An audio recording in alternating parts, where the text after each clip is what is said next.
when I joined up, I walked into Pabricur on my own. And how old were you at the time? At 23. I think I was about 23 when I joined up. And I had to wait about 2 or 3 weeks. And then I went into Pabricur and they gave me my uniform, and we all put into billets there, as any other soldier would be. But the meningitis broke out around about that time, and I joined up with the 6th Reinforcements. But when meningitis broke out, they shifted us down to Papakura because of that. And in the finish we went away with the 7th Reinforcements. Of course we went from Auckland to Wellington by train, and the Aquitania, which was a 4-funnel boat, big liner, she was anchored out in the harbour, so we had to get off the train and get on little lighter boats, and we rowed out, we were taken out rather to the Aquitania, and we stopped all night out there, and we left in the morning. It taken about 7 weeks to get to Cairo, to Port Chupik really. That was up the Suez Canal, and there we were offloaded and put onto railway, to big trucks, petrol trucks, and I think it might have been diesel there, and about 8 hours riding in the trucks. Very interesting going through the desert. You've heard of mirages, you know, and every now and then you think there's a big lake in front, but no, you got closer and closer, and it shimmered a bit more, and then it vanished. So there weren't tracks at all, rivers at all, or whatever. And we arrived in Cairo, and a place just out of there was called Mahdi, and that was the New Zealand Forces base. And how many people were there? Pardon? How many people were there? Oh, there'd be thousands. It was quite a big camp out in the middle of the desert. And it was just big huts, long huts, built with bricks around the side about 4 foot high, and then a timber structure over the top covered with hessian or that sort of material. And everybody slept in those? What about tents? Yeah, slept on the floor. They were concrete, well not concrete, but they were kind of a tile floor. Very hard. We got a palliasse and they filled it with hay, and that was a mattress. You had a what? Filled it with hay or straw. Palliasse, that's what you call a mattress. Oh, okay. Not what you think it is, probably. But at that time, the Crete was just about finished, and a lot of boys were coming back from Crete. So how far had the war already started by the time you got to? Oh dear, what was the war started? 40, was it? 39, yeah. 40? 1939. 39, yeah, well I went away in 45, so... No, 41. Hey? 41, you were back in 45, Johnny. Yeah, oh, 41, that's right. The war had been going for 2 years already. Yeah, 41, and yeah, I did almost 4 years to the day. And that was through the African campaign and the Italian campaign. Let's go back then to where you landed, and you were sleeping on your palliasse. On the palliasse, yes. And then did you go into action from there? Was that the first time you saw action? No. We were weeks and weeks and weeks, so I couldn't tell you exactly how long, but so we were training here as well? We were trying just as, well, harder than we were trying before we left New Zealand in the territorials. But it was desert, and it was just, everybody was taken out and do a march all day, you know, full pack and all that sort of business. In the sand? It's intensive training so that you're fit enough for what probably you had to contend with. And then we were taken from Mahdi with a full pack on, and that was all our clothing and shaving gear and all that. and we went down to the railway station in Cairo, and we were put into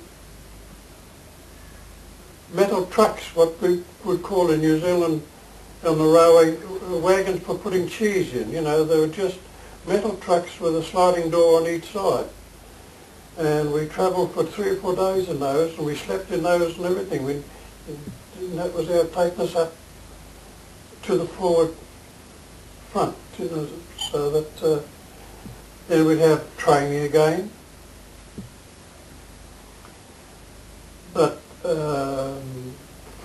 if you're talking about action, tell me about the very, very first time that you had to confront somebody that was shooting at you. Well, we were all allocated to, I belonged to the 21st Battalion, 5th Brigade, and D Company. So you had A, B, C and D companies in a battalion. And we were the 21st Battalion, and they had the 24th and 25th and so on, in different battalions that made up the 5th Brigade. Well, we were put onto trucks, we took off and travelled all night and put off in the morning, and then we were told that we were going to, an action had started the day before. We were told that we were going to follow on behind and mop up all the prisoners. We didn't see any prisoners, of course. All of a sudden there was bang, bang, bang here all over the place. We thought, hello, somebody's going to get it. We thought it was our shells going over, you know. So we all jumped out and had to, on a hillside, you had to go in the front of the hill and line on the front of the hill, not back behind it with your head sticking over the top. You had to go all the way in the front, because you're harder to see from the other side, you see. And then we discovered that it was the enemy shells were coming over, not ours, going over the other way. But no, you can hear the whoom, you know, like that. But if you heard them, you're safe as a house. It's the ones that were going to hit you that you didn't hear at all. So you got used to that.